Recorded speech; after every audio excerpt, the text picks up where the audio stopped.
3 orang meninggal dunia dalam kecelakaan beruntun di Tol Cipali. Kecelakaan lalu lintas beruntun terjadi di ruas Tol Cikopo Palimanan, Cipali, KM 93A Jalur A, tepatnya wilayah Kalijati, Kabupaten Subang, Jawa Barat pada Rabu, 4 Februari 2026, dini hari.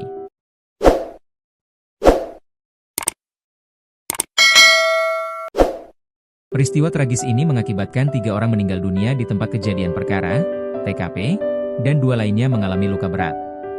Kanit PJR Tol Cipali, Ibda Dikdik Haryadi, menjelaskan kecelakaan terjadi sekitar pukul 4 waktu Indonesia Barat.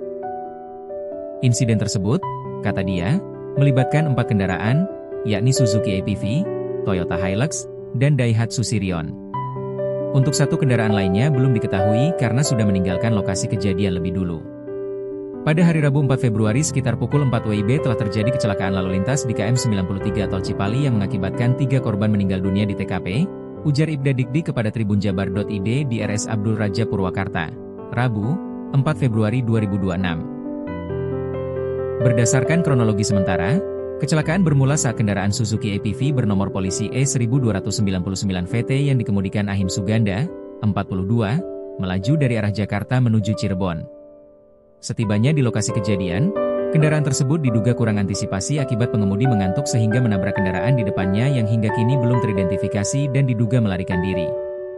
Untuk dugaan sementara, pengemudi APV mengantuk, ucapnya.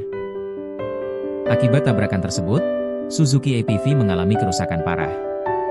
Dari kendaraan tersebut, 3 penumpang dinyatakan meninggal dunia, sementara 2 orang lainnya mengalami luka berat.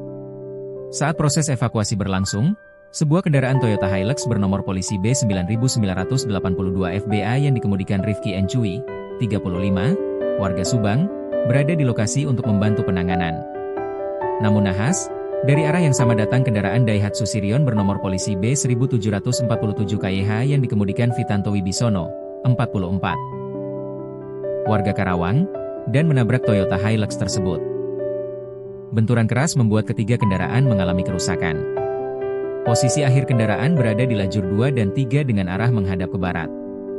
Akibat kejadian tersebut, terdapat korban jiwa dan korban luka, serta arus lalu lintas sempat mengalami gangguan saat proses evakuasi, kata Dikdik. Hingga kini, pihak kepolisian masih melakukan penyelidikan lebih lanjut, termasuk mendalami identitas kendaraan pertama yang ditabrak Suzuki APV dan diduga meninggalkan lokasi kejadian. Korban luka maupun tewas kini telah dilarikan ke RS Abdul Rajak untuk tindakan medis dan identifikasi lebih lanjut.